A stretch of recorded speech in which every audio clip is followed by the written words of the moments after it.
Voilà, ça. Nous avons des difficultés que j'ai trouvées ici. Ce sont les caniveaux qui sont bouchés. Presque les caniveaux de Lingwala sont bouchés. J'avais entendu et j'ai vu. Félicitations à Congo Promotif. On est dans la commune à Lingwala, na rond-point Ileri, avec les jeunes à Lingwala pour que na Marambetali, Bopeto, Kinshasa, en particulier dans la commune à Lingwala. Il y a une de centre nayo et là on est au Kouti à Kokoso ou bien ils ont facilité par rapport que Banda au Sali. Difficulté zali moi mingi. Difficulté à Maka c'est ça dans Lingwala na Kouti vraiment ba caniveau ba bengi ba terrasse to mesane ko ba communement. Ba terrasse nyosha zali ya kokangama. Mai moyen tambola te bobi Lingwala tongama na bassin ndengba lobaka. C'est des choses mbule beti il faut ya ko fanda. Mais peut fanda te faut pas ça la ba pesa ngonzele leka. Mais nzelo yo le bel chatongaka to ba mindele batongaka to ba konzo ba mbule leka batongaki to biso moko to kangi yango. Banzelo ne karami moyen ma ezrate ele kezate. Ce ba mbule ye e fandi et comme ko telengana ka likolo ba terrasse no se kangami. Alors comment on a que bamboulo bazo l'accès à télévision ou il moi été bazo l'accès à la bani tout ça oh balabala boy kangami moi batu balekate donc tout ça opération makasi on a ko fongola banzela yami balé difficulté to kuta nango place babilo ko kangami photo longola yango wana mais faut que tant to longoli yango babenga yango boantase yango bokire boantase c'est-à-dire bochango sika moko mais ce qu'il faut pas évacuer yango ba difficulté musu to kuta nango évacuation parce que ba foule to kuti o to ko évacuer ba difficulté muke évacuation rapide ça ba difficulté muke to kuti mais muke to zokende na volontaire gouverneur ville Kinshasa lokola za ko tshaba moyen malembe to zokende malembe pona lelo ka temboke ko bonga la lelo ka to lo bamboke bonga to wuti nango za lokola ndako étage ce que ba libi lelo to bukango. Un jour seulement ba marteau et quitter la ligne mais so bali batonga et ko sala zum kolomo côté donc malembe kaka so to juba moyen photo za la banjeu na biso banjeu pe mikete faut ba ben na ba commune pour commune a telemi na ben na longoli soko pesi mo loka mukiwa na longola pourquoi un mois et loko na sili et ku feza suna donc on ezali biloko ba longola ngo ba déchet ménage ba mindele ba salango za biloko ba bongsa ba communauté donc photo za la banjeu minene po to bongsa ba niveau ba commune na biso. Alors, message passé, à la commune à Lingwala, na rond-point Ileri, et une mission au diaspora, partout dans Lingwala, partout en Europe, Amérique, Asie, Australie, dans Congo Promo TV. Alors, na cadre ya masolo, ndenge uti koloba ba difficulté. Bongo kolela ngoti suka wapi. To moni jeunesse ya Lingwala, ba eko tendre aux mains pour que ya ko contribuer na enseignement. Est-ce que assurance nini ya ba matériel moko o eko zala il y a mon cousin dans le sens que ils sont provisoire pour que tout le monde aux environs en Lingwala ba presse sous les autres comme ma pendate ba couche il y a ma belle tondimini au cours de ça on lengi nini pour na moi retrouver ba matériel pour que jeunesse oyo ezaro sungayo dans nzela musala. Merci na banjo moni jeunesse na sepeli mingi jeunesse à Lingwala bango yo bazali na kombo ya bajube brigade d'assainissement jeunesse Bopeto banga chakutu L de Lingwala. Alors, c'est-à-dire bah anima qui a bonne volonté à Kosunga commune. Volonté na bango. So ba lobi baza ba volontaire, neto benga ba maître volontaire, bango be baza ba jeune volontaire d'assainissement. En tout cas, na remercier bango mingi. Mais ndo lobi ba moyen zali penza o yesengi penda teke to kokisa ba moyen.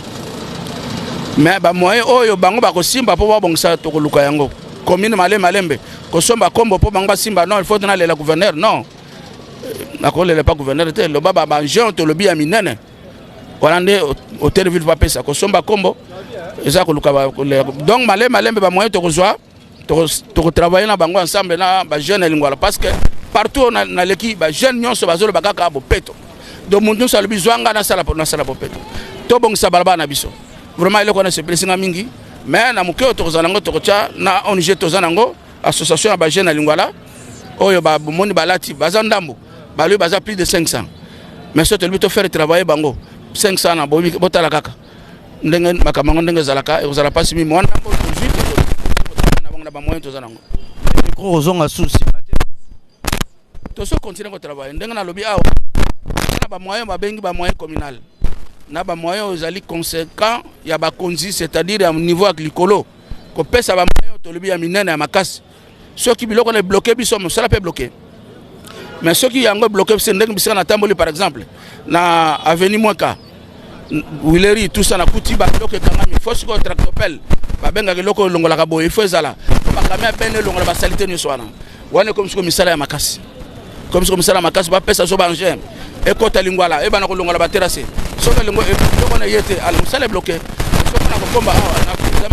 misala ngoto ko lemba ngope ngamoko na saki pe constant na kati ya hôpital ya Kalembele na libanda lango wana tozomona ka niveau eza fermé. Est-ce que solution ni pas pour que koto wana pe kirage za on to ba bari ba solution wana photos na ba ngea makasi photo comme na tanga mbula so to zenga tanga langa to ko kosa bat na ba boot mais so ko si mutu na boot akot na mai ti awa ti na loketo za pas pas travailler mais to luka banje anje za libanda akoti si loboko na ye atomboli abimisi male mbe yango to zo ko kendaka boko mona sima mikolo banje ko sala musala wana.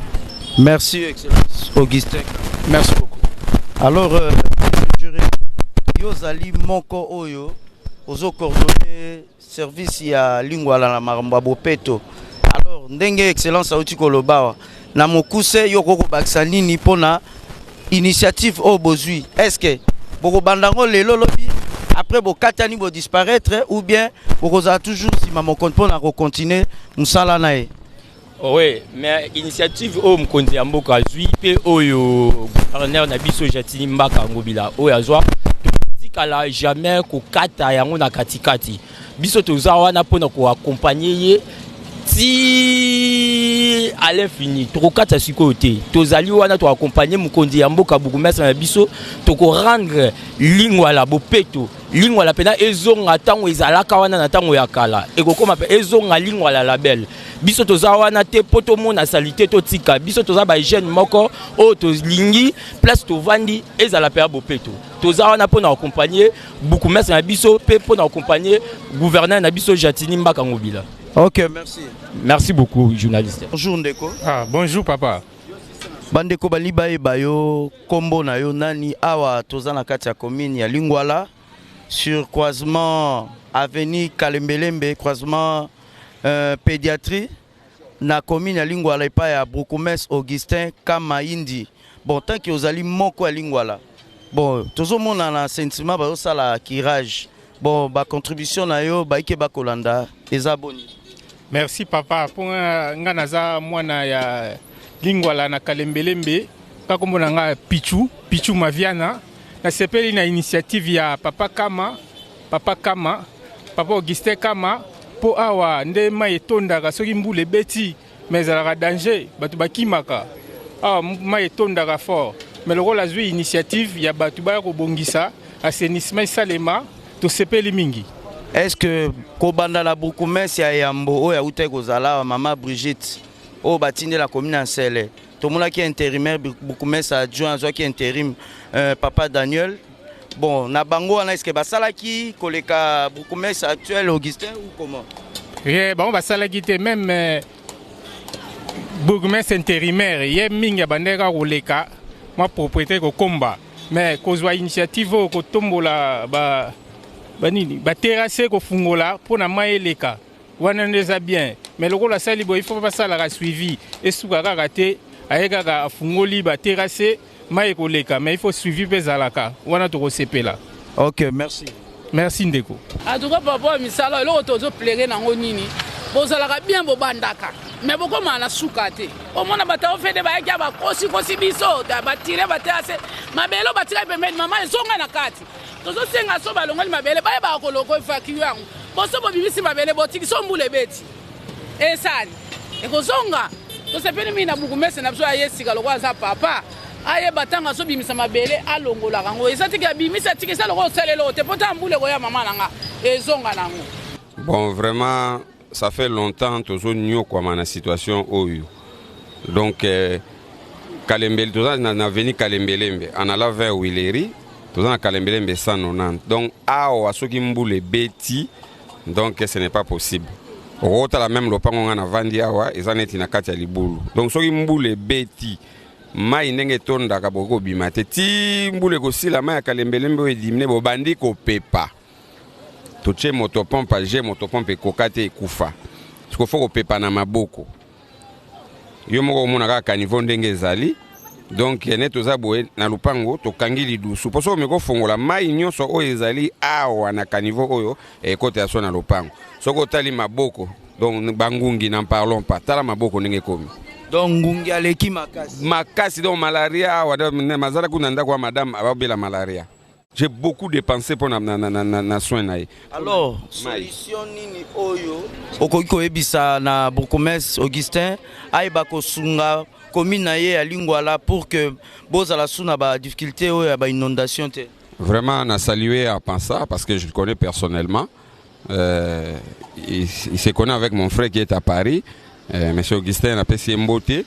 J'espère que le col aïe quand même a retrouvé la solution na ba makambo oyo parce que to umeli nango solution ezalaka nango te. To umeli nango ah, moi je dépense l'argent pour tirer les caniveaux ici. 10 à 20 dollars je donne. Mais je suis à bout de mes forces. Parce que na okogasu souté yangona le col aïe. En tout cas, j'ose croire que ndenge na yebelié asala quand même makamala mutozala bien tozala épargner. Vraiment, on ne vit pas bien. Quelle insalubrité. Vous pouvez vous constater vous-même. Insalubrité, mon codon ya kosakanati. Donc vraiment, le col ya yé, tous espérer que akoya na vent moko ya sika. Net ba kalembelembo eza ba principal. Ba kirele so ba kanivo oyo. De gauche comme na droite ba kirango mai ko vanda te ko kenango. Doza le mo kaka so ba fongoli ba kanivo wana bien. Tokozana maite. Mais dès lors égotika la bodon biso zaka na souffrance. Les amoussana biso des amoussana l'état face à la yango. Tous dans la chaîne Congo Promo TV. Pesa biso ba doléance topé ba contribution à Malonga au Bourgmestre actuel Papa Augustin Kama au yazo sala la katia commune ya Lingwala. Ouais. En tout cas, commentaire exact vraiment biso banda tokota na père déjà un mois en haut. Donc si tous travailler tous monde vraiment père azo travailler pena à l'aise. Donc azo tchapso pena à l'aise. Donc banda ya yé na remarqué vraiment misale zo sala partout même na baitaga. Donc tous tambola partout Lingwala mobimba. Tous à la place ba foot ezali. En tout cas, ça a suivi vraiment le travail na. En tout cas, bana Lingwala botia journaliste et Bourgmestre na biso o maboko po azana idée bien. Ba idée oyo batu basalaka ngote. Mais yetango ye sora to ebise papa futo kende boye. O ça va tokei. En tout cas, botia maboko idée oyo a continuer jusqu'à fin. Alors, la différence c'est ba Bourgmestre baleka.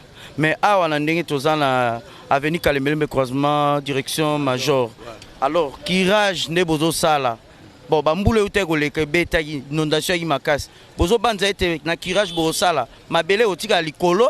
Po mso ya kaka bolongoli ba salite etika likolo bien bolongola ngo peke mbule ko beta mai ko tonda sute. Pe opesa na kombo na. Donc biso kombo na ngai d'abord ezana no mabangu kabaka mais na zape artiste na ki artiste ba benga nga fondé Nzambe na kati orchestre Munzanzama mais biso pena travail na biso ezekende correct et ratarate. Ti tozota la tirage au kolongwa na biso okomona mokonza kotinda mutuka munene ekoya kolongola basel auto kobimisa. OK, merci, message est passé. Bon, to comme dans ndeko na biso, page Facebook Congo Promo TV officiel, bo s'abonner toujours. Alors ndeko mbote monsieur pesa biso ba contribution na commune ya Lingwala. Tomoni Bourgmestre sa misala, Bourgmestre Augustin Kama. Est-ce que misala ezotambola ndene? En tout cas, pour Naye, en tout cas, ils ont coup de chapeau. Donc, dans une expérience, c'est Bourgmestre belé au Baleka. Mais dans un premier temps, Aza papa, tu y bien, mais avant il mais à côté de son Lingwala, il faut tout l'accès à la défense. Dans Lingwala, ils ont la défense pour le tirage, l'inondation, tout comme ça. Dans un premier temps, panel bosso ya kutaki si wenze kalembelembe. Collecteur en tout cas, ils ont des dégâts. Bah, tu réflexionner wenzana kalamingité, mais chose étonnante, mai tonda qui a akutso tuni batu, mai bandako le kasu souté, mais tellement ça biso ba combattant, tout ça partenariat naé, to kitaki na terrain. Premier collecteur en tout cas sans faute. De réussir na biso yango tout ça sur la deuxième correcteur en face à l'hôpital pédiatrie Kalembelembe. Mais ce qu'il s'agit en tout cas pour la makambo ya financement En tout cas, pour le financement, le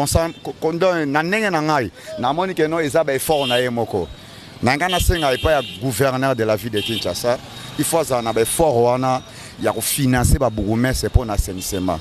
Malgré le système, il y a des ONG, il y a tout comme ça. Il y a des visibilité, 24 heures, 8 heures, mais il y a des cas qui sont mais le coup qui charge n'est pas le bourgmestre a aidé le bourgmestre. Donc, il y a un financement pour les volontaires, les combattants, pour mais il y a une question de financement. Mais il y a un approche, en tout cas, coup de chapeau. Ce qui est oui. Abimisi mbongo afuti biso puisque na nenga na expérience ya assainissement ba bugume songa na yamba boko sala donc poche na eza le rôle la recette ya moi mkezo kota na commune en dehors hôtel de ville. Bon recette en tout cas bon nakolo baneti recette mais mukepe na oya ye moko aso baksa ndena expérience ya maison communale lingwala na lingwa pena recette za na ya malonga te aye pena na place moko bo o nga na rôle ba keno bisika bikauka. Donc, si on a dit que nous avons une maison communale, en tout cas, désolé pour l'assainissement. Ok, merci. Pesa combo. Comme on a dongo, nous avons superviseur d'assainissement, nous avons un cordon au RIS, et après au RIS, nous avons un superviseur, nous avons supervisé les travaux sur l'assainissement. Ok. Il y a de cela 2 mois que je suis à la tête de la commune de Lingwala. En fait, l'impression que j'ai trouvée dans la commune de Lingwala, la population de la commune de Lingwala est animée de pouvoir assainir leur commune. Mais nous avons des difficultés que j'ai trouvées ici. Ce sont les caniveaux qui sont bouchés. Presque les caniveaux de Lingwala sont bouchés. Parmi les difficultés. Alors, nous sommes en train de déployer notre effort avec les petits moyens que nous avons pour voir dans la mesure du possible qu'est-ce que nous allons faire pour endiguer les difficultés qui se trouvent ici à Lingwala. Aujourd'hui, nous avons fait la ronde de Lingwala avec l'équipe de la brigade de Nsele et l'équipe de Bopeto de l'hôtel de ville, représentée par le chargé de communication, son représentant. Nous avons pu remarquer qu'il y a beaucoup de difficultés surtout, telles que je viens de dire ici. Parmi les difficultés, je pourrais énumérer les caniveaux qui sont vraiment bouchés. En fait, en bref, je pourrais dire c'est une grande journée parce que nous venons de totaliser 2 ans de Bopeto. La commune de Lingwala également est animée de pouvoir assainir leur commune. Mais il y a des difficultés effectivement que nous pouvons faire face. Tel que je l'ai dit, c'est le curage. Vraiment impossible. Vous savez, Lingwala, c'est une commune qui a été construite à travers un bassin d'eau. Alors pendant les pluies diluviennes, quand il pleut, Lingwala est inondé. Si nous ne faisons pas l'effort aujourd'hui, demain, après-demain, je crois, nous allons oublier Lingwala. C'est question de faire l'effort aujourd'hui. C'est-à-dire de tirer tous les caniveaux. Pour que pendant que les pluies tombent, que les eaux puissent bien passer. Voilà parmi les difficultés que nous avons trouvées ici à Lingwala. Comment avez-vous reçu l'accueil ou l'acceptation de la population de votre municipalité? Parce que vous venez de faire la ronde, vous avez reçu beaucoup de doléances. Le contact avec la population de votre municipalité? L'accueil est chaleureux. Tout le monde est animé de pouvoir, de bonne volonté de pouvoir voir son autorité en train de sillonner les rues, les avenues, pour en fait partager les difficultés avec la population. En fait, l'accueil est vraiment chaleureux. Mais ce sont les difficultés que je viens d'énumérer ici. C'est la même difficulté que la population est en train d'entraver. En fait, le bilan, je pourrais dire à moitié positif. Parce que totalement, on n'a pas encore rendu la ville de Kinshasa propre, telle que le gouverneur de la ville de Kinshasa est en train d'attendre. Il faudrait qu'on se dise la vérité. Nous ne sommes pas là, nous ne sommes pas de flatteurs pour dire. Donc nous sommes là pour dire la vérité. C'est à moitié positif. Si je dis à moitié positif, c'est-à-dire... il y a un effort que le gouverneur est en train de faire, mais la population doit suivre l'effort du gouverneur. L'effort du gouverneur pour rendre notre commune, notre ville propre. Bilan, c'est-à-dire à moitié positif. Effectivement, avec le peu de moyens que l'hôtel de ville est en train de mettre à la disposition des communes, que le gouvernement national est en train de mettre au niveau du gouvernement national, du provincial, on arrivera toujours à remettre ça comme il faut, tel que tout le monde est en train d'attendre. C'est-à-dire avoir une ville propre, tel que nous avons l'habitude de dire. Par exemple, donner des exemples. dans d'autres villes, dans d'autres pays, par exemple, l'Angola, le Rwanda, pourquoi pas Kinshasa? Il nous manque de pouvoir rendre ça propre. Question de volonté, question de moyens. S'il y a des moyens, il y a des volontés, nous allons rendre ça propre comme d'autres pays, d'autres villes, nous le rendrons. Question de volonté et de moyens. Nous en avons, la volonté est là, effectivement. Si nous avons des moyens, moyens financiers, moyens matériels, nous les rendrons toujours propres. Donc le bilan est à moitié positif. Le mot d'ordre de l'autorité, devant les désaventures, c'est-à-dire vous balayez devant votre parcelle, devant votre avenir. Celui-ci balaye devant sa parcelle, devant son avenir, tout le monde le fait, je crois bien, nous allons rendre notre ville propre, notre commune propre également.